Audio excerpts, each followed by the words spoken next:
Hello विद्यार्थियों, उम्मीद है कि आप सब अच्छे होंगे और अपनी पढ़ाई को अच्छे से कर रहे होंगे। विद्यार्थियों, क्वेश्चन नंबर 5 सॉल्व करेंगे और ये भी बेहद आसान है। देखने में बहुत बड़ा लगे, लेकिन जितना बड़ा क्वेश्चन है विद्यार्थियों उससे भी कम सॉल्यूशन ही होगा। ध्यान से देखिएगा क्वेश्चन क्या कह रहा है और करना क्या है। उन्होंने बोला कि किराए पर पुस्तकें देने वाले किसी पुस्तकालय का प्रथम 3 दिनों का एक नियत किराया है, यानी कि 3 दिन का एक नियत किराया कुछ भी हो सकता है, ठीक है। फिर आगे बोला था उसके बाद प्रत्येक अतिरिक्त दिन का अलग किराया है, ठीक है। सरिता ने 7 दिनों तक एक पुस्तक रखने के लिए 27 रुपए दिए, ठीक है।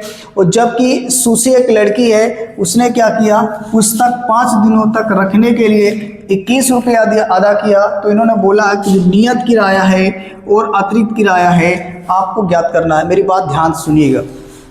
कहने का मतलब ये, एक पुस्तकालय है, ठीक है, पुस्तकालय है। अब ये लोगों को पुस्तक देता है पढ़ने के लिए, लोग जाते हैं वहां से पुस्तक लेके आते हैं।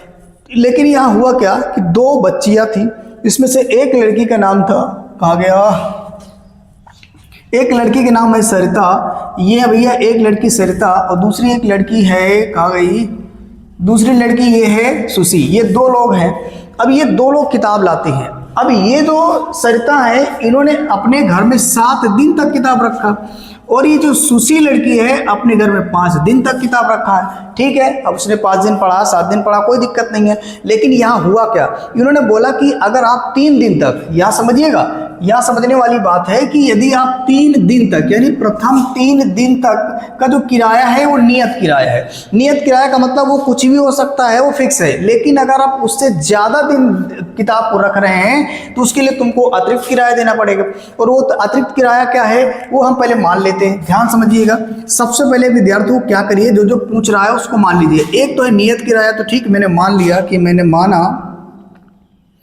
माना नियत किराया बराबर x रुपया। बात क्लियर है। नियत किराया को आपने x मान लिया। इसी तरह से अतिरिक्त किराया है, तो मैंने मान लिया अतिरिक्त किराया बराबर y रुपया। यहां तो कोई दिक्कत नहीं है, इतना हो गया। देखो प्रथम शर्त में क्या है, उसने 27 रुपया दिया है। वो 27 रुपया दिया कितने दिन रखने के लिए, यानी 7 दिन रखने के लिए। मेरे बात ध्यान समझिएगा। इन 7 दिन में 3 दिन तो अतिरिक्त, 3 दिन तो आपके फिक्स हैं, तो आप ये जो फिक्स किराया है उसको हटा दीजिएगा। चलो हम लोगों ने यहाँ लिखा क्या, देखिए समझिए ध्यान से। प्रथम शर्त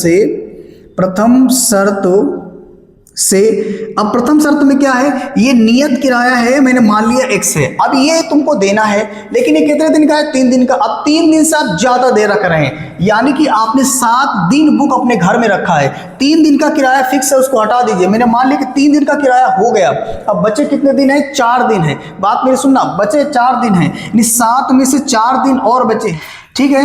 अब यहाँ पे आगे क्या करते हैं, आगे समझते हैं। तो हम क्या करेंगे मेरे भाई, यहां से आपको करना क्या होगा, अब हमारे पास 4 दिन बचे, ध्यान समझिएगा।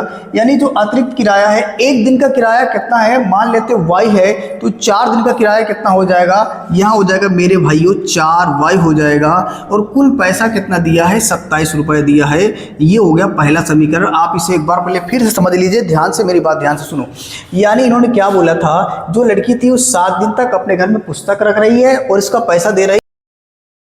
इन्होंने बोला था कि जो यहाँ पे देखिएगा, ये प्रथम 3 दिन का, यानी जो प्रथम 3 दिन का किराया नियत है कितना, यानी x है, मैंने x ले लिया। लेकिन अगर आप 3 दिन से ज़्यादा रख रहे हैं, 3 दिन से ज़्यादा रख रहे हैं, मतलब आपने 7 दिन घर में बुक रखा है और 3 दिन हो गए, बचे कितने, 4, यानी 1 दिन का जो अतिरिक्त किराया y है, तो 4 दिन का अतिरिक्त किराया 4 को y से गुणा कर दो तो कितना हो जाएगा, 4y। यानी ये कुल हो गया किराया, कुल हो गया पैसा, और कुल पैसा कितना है, 2700। मैंने इनको आपस में बराबर कर दिया, ठीक है। तो ये समीकरण हो गया पहला। द्वितीय शर्त से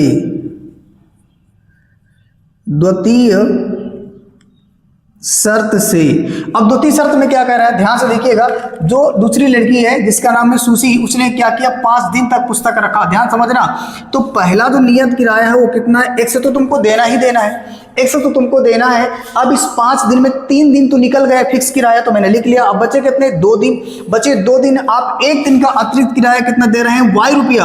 अगर आप 1 दिन का y दे रहे हैं तो 2 दिन का कितना देंगे, 2 से गुणा कर दीजिए, यानी हो जाएगा 2y बराबर कितना दे रहे हैं पैसा, 21 रुपए दिया। ये समीकरण बनेगा कौन सा, जवाब दूसरा। ये दूसरा समीकरण बन गया। अब मैं क्या करूंगा, ध्यान से देखिएगा, समीकरण 1 और 2 को क्या करिएगा, यहां पे घटा दीजिएगा।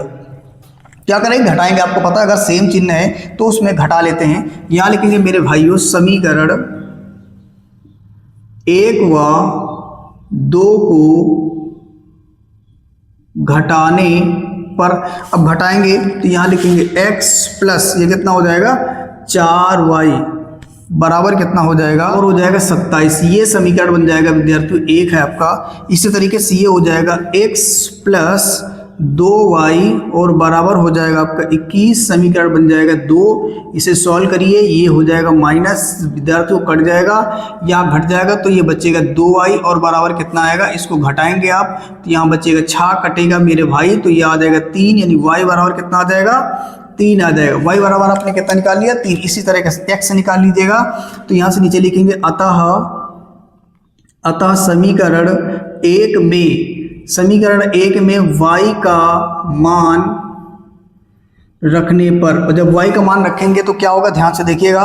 समीकरण 1 में तो ये x रहेगा प्लस यहाँ 2 गुणे, यहाँ हो जाएगा 4 गुणे y, तो 4 गुणे y और y का मान निकाला 3 बराबर है 27। इसको सॉल्व करेंगे विद्यार्थियों तो ये कितना हो जाएगा, ये हो जाएगा 4 3 12, उधर जाएगा तो घट जाएगा, ये हो जाएगा आपका 12 घटेगा मेरे भाई, तो यहाँ x बराबर कितना आएगा, घटा दीजिएगा, कितना आ जाएगा, 5 आ जाएगा।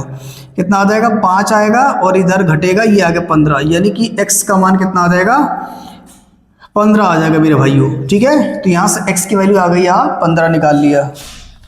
अब आगे नीचे लिख देना है विद्यार्थियों, आपको छोटा सा लिख देना है। क्या लिखना है, मैं यहीं पे मिटा के लिख देता हूँ, नीचे लिख दीजिएगा, ये आप मिटा दीजिए इसको। नीचे लिखिए